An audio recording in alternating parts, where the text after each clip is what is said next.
Hello friends, welcome to my channel life hacks, जहां मैं आपको बताती हूं कि आप अपना टाइम, मनी और एफर्ट्स कैसे बचा सकते हैं।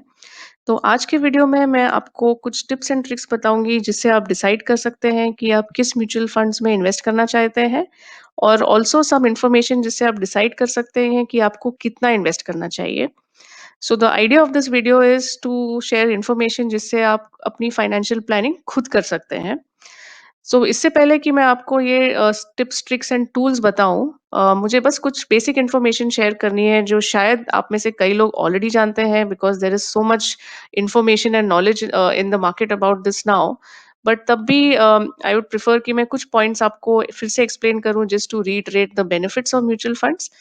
तो म्यूचुअल फंड्स का मेजर बेनिफिट ये होता है कि आप अपना जो पैसा है वो ज़्यादा जल्दी मल्टीप्लाई कर सकते हैं, स्पेशली अगर आप इक्विटी बेस्ड म्यूचुअल फंड्स में जाएँ। And rather than investing only in FDs, NSC या पीपीएफ, तो ऑफ कोर्स इसमें इन इंस्ट्रूमेंट्स में आपको इन्वेस्ट करना चाहिए, बट ऐसा नहीं होना चाहिए कि आप अपना सारा पैसा सिर्फ सेफ इंस्ट्रूमेंट्स में डालें।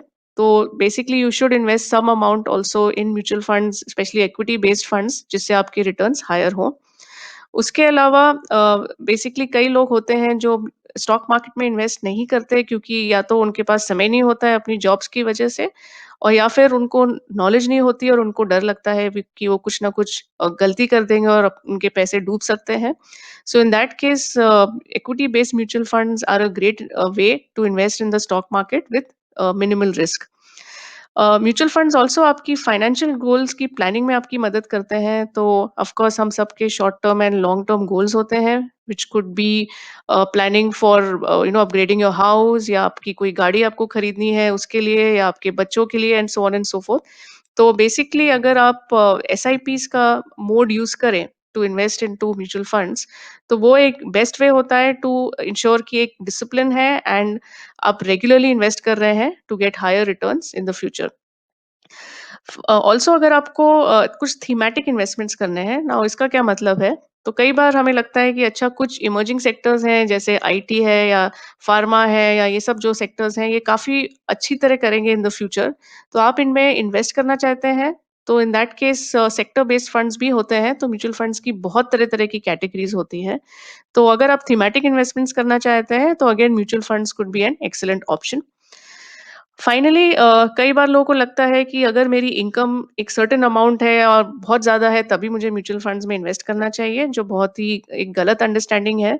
तो बेसिकली म्यूचुअल फंड्स के लिए अगर आपकी सैलरी इवन 5-6 हज़ार रुपए है, you can even start with a very small amount like 500 rupees. तो अलग-अलग फंड्स के अलग-अलग थ्रेशोल्ड्स होते हैं।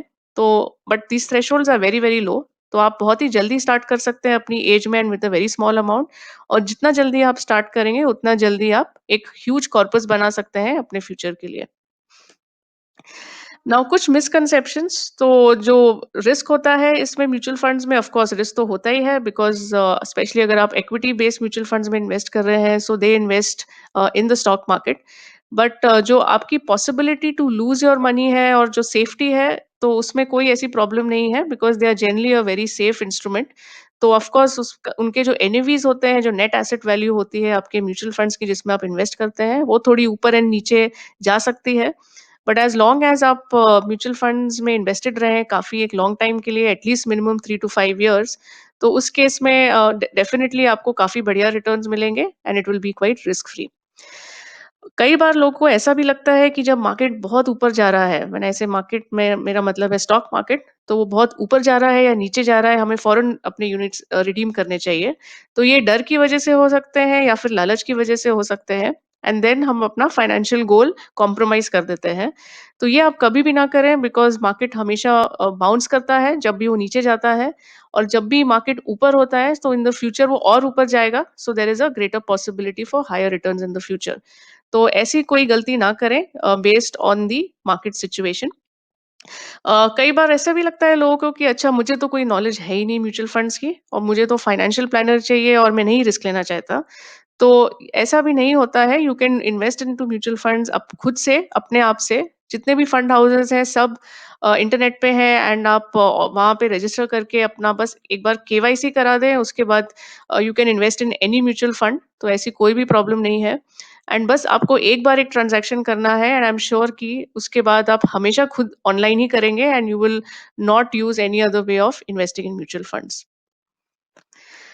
तो कुछ गाइडलाइंस यहाँ हैं before we go into the discussion on the tools. तो basically SIP is the most proven method जब हम बात करते हैं about investing specially into equity funds. Debt में भी आप एसआईपीज़ के थ्रू जा सकते हैं, बट अगर आपको एक लंप सम इन्वेस्टमेंट करना है तो in that case that is a better option. तो डेट के भी कई कैटेगरीज़ हैं, जैसे कुछ बॉन्ड फंड्स हैं एटसेट्रा, तो उस केस में you can do a lump sum, but equity में आइडियली आप एसआईपी के थ्रू ही इन्वेस्टमेंट करें तो बेटर रहता है। ये पॉइंट तो मैंने आपको ऑलरेडी समझाया कि you should be invested at least for minimum 3 to 5 years. तो अगर आप 10-15 साल बाद इन्वेस्ट कर रहे हैं और 10-15 साल बाद आप देखेंगे तो आपका कॉर्पस इतना बढ़ जाएगा because of the law of compounding. तो मैं आपको लॉ ऑफ कंपाउंडिंग अभी नहीं डिस्कस क आपके साथ नहीं डिस्कस करूँगी, बट इंटरनेट पे बहुत कंटेंट है और आप ये ईज़िली ये कॉन्सेप्ट समझ सकते हैं। आपको अपना इन्वेस्टमेंट प्रोपोर्शनेटली हमेशा बढ़ाना चाहिए जब भी आपकी इनकम बढ़े। तो अगर आपकी सैलरी से 50,000 है और आप से 5 या 10,000 रुपीज़ इन्वेस्ट कर रहे हो थ्रू म्यूचुअल फंड्स, तो कल आपकी सैलरी बढ़ जाएगी in the future and then you should increase your investments accordingly, जिससे आपका कॉर्पस भी बढ़ता जाए। कई लोग बैंक अकाउंट में इतना पैसा रखे रहते हैं एंड वो अपनी एसआईपीज़ इतनी छोटी रखेंगे although the income is high, और उसकी वजह से बैंक अकाउंट में पैसे बस एक्यूमुलेट होते रहते हैं। और ये जो पैसे हैं, इस पे आपको बहुत ही कम रिटर्न मिलता है, क्योंकि आप जानते हैं ज़्यादातर बैंक सेविंग अकाउंट में आपको अराउंड 4% मिलता है। उसपे भी जो आपका क्वार्टरली इंटरेस्ट आता है, उसपे आपका टैक्स लगता है, it gets added to your income beyond 10,000 rupees per year. तो इसीलिए इन दैट सेंस आपका जो आरओआई है वो बहुत ही लो होता है। सो मेक श्योर कि आपको अगर लग रहा है कि आपके बैंक में ज़्यादा पैसे एक्यूमुलेट हो रहे हैं, तो you can increase your SIP amounts. और फाइनली यहाँ पे जो पॉइंट है, सो बेसिकली आपकी एज के हिसाब से आप डिसाइड कर सकते हैं कि how much you should split between debt and equity instruments. तो कहते हैं कि अगर आप से 25 साल के हैं तो 25% of your overall investment portfolio should be in the debt instruments, but अगर आप 50 साल के हैं तो 50% should be in debt and 50% in equity. तो आप जितने यंग हैं उतना बेटर है कि आप इक्विटी में इन्वेस्ट करें, उतना आप ज़्यादा रिस्क ले सकते हैं, बट उतना आपको रिटर्न्स भी ज़्यादा अच्छे मिलेंगे। So this is another thumb rule जो जनरली इन्वेस्टमेंट एडवाइज़र्स फॉलो करते हैं। So this is all. अब हम जाके वो टूल्स जो मैं आपको बता रही थी, वो मैं आपको एक्सप्लेन करूँगी, तो वो हम देखेंगे।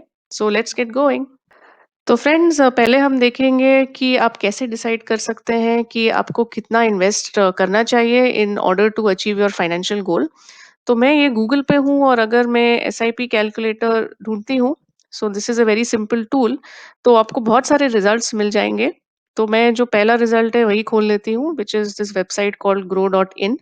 ज़्यादातर कैलकुलेटर्स मोर और लेस सिमिलर ही होते हैं, सो you can use any of them.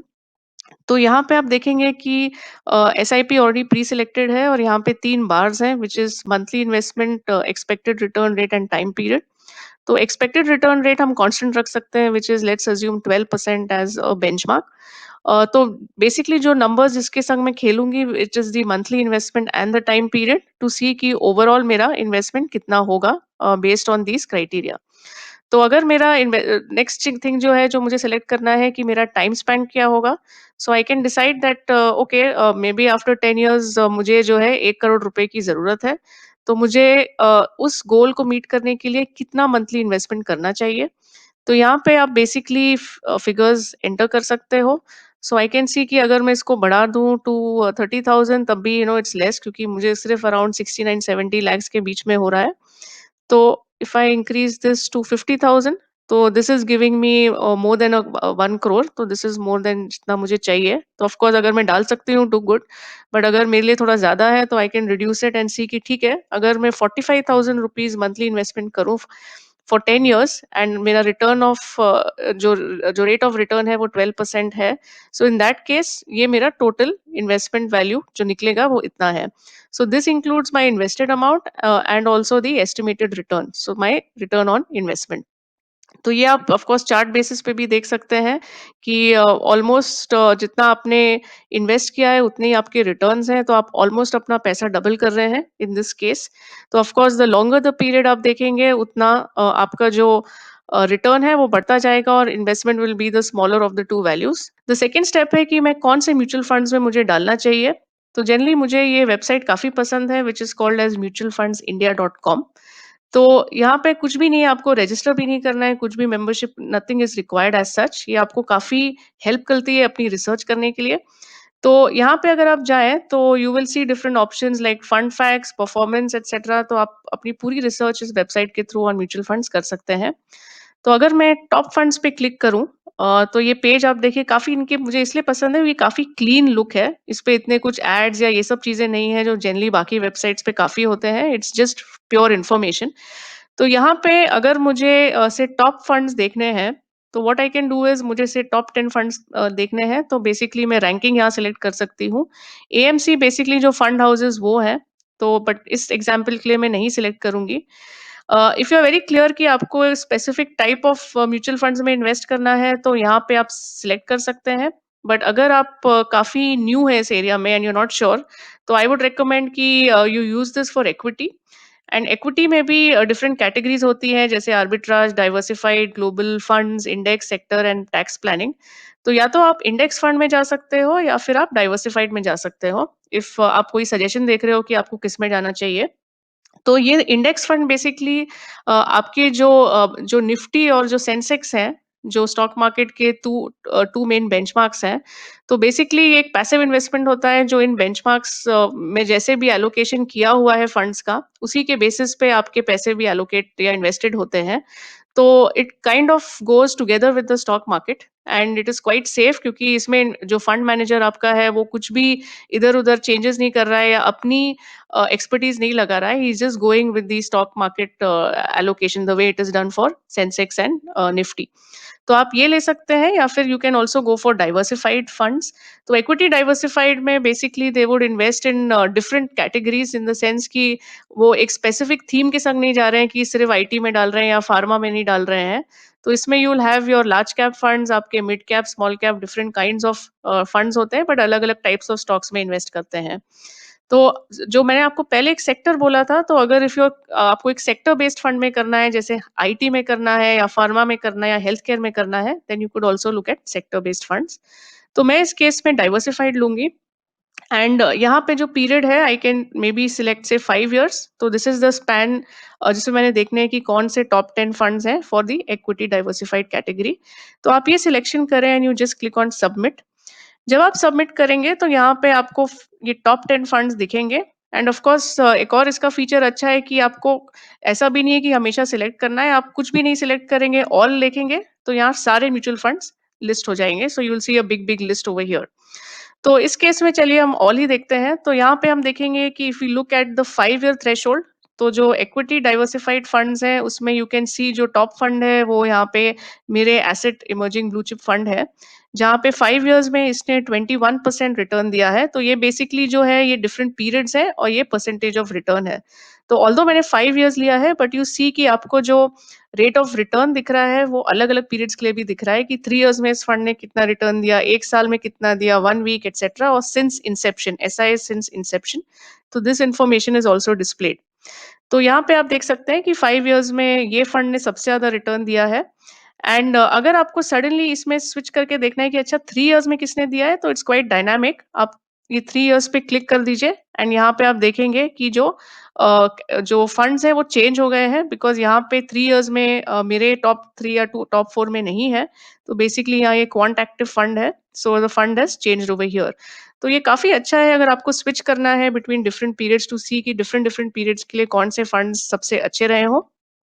तो यहाँ पे जो मेरा एक टिप ये है कि आप एक चीज़ ज़रूर देख सकते हैं कि ये fund consistently across different periods कैसे कर रहा है। Like for the last 1 year उसने कैसे परफ़ॉर्म किया है, 3 इयर्स और 5 इयर्स, ये तीनों पीरियड्स के अक्रॉस एंड सिंस इंसेप्शन इसने कैसे परफ़ॉर्म किया है as compared to the other funds. क्योंकि फॉर एग्ज़ाम्पल अगर आप एसबीआई स्मॉल कैप, जो स्मॉल कैप कैटेगरी का है, आप देखेंगे 3 इयर्स में इसकी इतनी परफ़ॉर्मेंस इतनी अच्छी नहीं है। So although it might be a great fund and मेरा खुद भी इनफैक्ट इन्वेस्टमेंट है एसबीआई स्मॉल कैप में and it's a very good fund, but maybe you want to go with the best and आप sure नहीं है, तो in that case you can kind of compare this across different funds and you can take a call.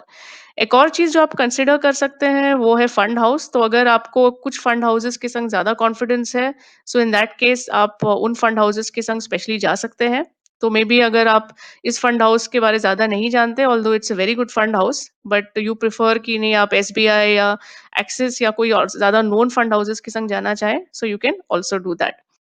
तो एक benefit और इसका है कि आप इन फंड्स पे एक्चुअली क्लिक करके पूरी इन्फॉर्मेशन इन फंड्स के बारे में जान सकते हैं। बिकॉज़ कई बार होता है हमें बेसिकली मोर इन्फॉर्मेशन चाहिए कि ये फंड करता क्या है, कैसे इन्वेस्ट करता है, इसमें कितना इसका एसेट्स अंडर मैनेजमेंट है, is it high, low etcetera और इसकी हिस्ट्री क्या है। तो you can actually go here and यहाँ पे सारे फंड फैक्ट्स हैं।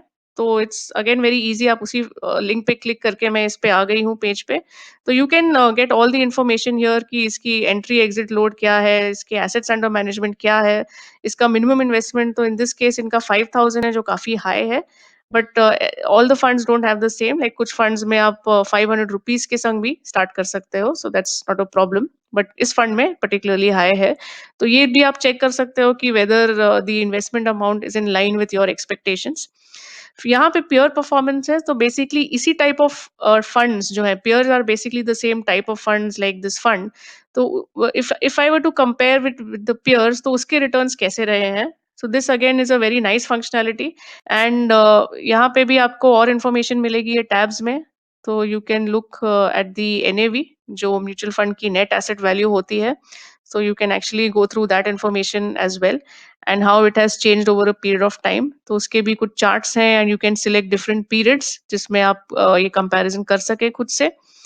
फिर you also have the performance. तो उसमें अगर आपको थोड़ी और एनालिसिस करनी है तो you have the ratios etcetera also जो आप यहाँ पे देख सकते हैं। सो द एक्सपेंस रेशियो, तो basically expense ratio is the total expense ratio of the expenses of that mutual fund जो वो कस्टमर्स को चार्ज करते हैं टुवर्ड्स देयर ओन एक्सपेंसेस। तो वो सब इन्फॉर्मेशन यहाँ पे मेंशन्ड है। देन ऑफ कोर्स पोर्टफोलियो, तो आपने टॉप इन्वेस्टमेंट्स उनके देखे हैं, बट आपको अगर और डिटेल चाहिए तो you can go into the detail portfolio and आप पूरा इनका कैसा एलोकेशन है of stocks into the mutual fund, तो वो आप पूरा यहाँ पे देख सकते हो। सो you can do it at your own speed. तो ऐसे यहाँ पे काफ़ी सारी आप देखेंगे इन्फॉर्मेशन है for this fund. You can also compare funds. तो अगर आपको वो सब करना है, so all these options are here and आप देख सकते हैं कि how easy it is. Of course अगर आपको लगे ये सब बहुत ज़्यादा है, माय रिकमेंडेशन इज आप सिर्फ ये टॉप फंड्स में जाके you can just search for the funds and you can see which ones are doing well and then you can take a call. So ये बहुत ही सिंपल टू यूज़ टूल्स थे जो मैं आपको समझाना चाहती थी कि हाउ डू यू डिसाइड कि आपको कितना इन्वेस्ट करना चाहिए for a certain return and how do you select on your mutual funds अगर आपको खुद इन्वेस्ट करना है। ऑफ कोर्स अगर आपको इंटरेस्ट है कि मैं आपको एक और वीडियो दिखाऊं जिसमें मैं बताऊं कि आप कैसे ये इन्वेस्टमेंट्स जाके फंड हाउस की वेबसाइट पे जाके कर सकते हैं, तो you can let me know and I can create another video. But again इस पे काफ़ी कंटेंट है, तो you can also you go to YouTube and search for other videos on this topic. तो अगर आपको ये वीडियो पसंद आया तो लाइक बटन पे प्रेस करें एंड मेरे चैनल को सब्सक्राइब करें so that I can share more interesting content. Do look out for the other 3 videos जो मैंने ऑलरेडी पब्लिश किए हैं which again will help you in your saving of money mainly। तो ये video was mainly to help you save your time, efforts and money, तीनों चीजें। तो thank you again for watching and until next time, good bye.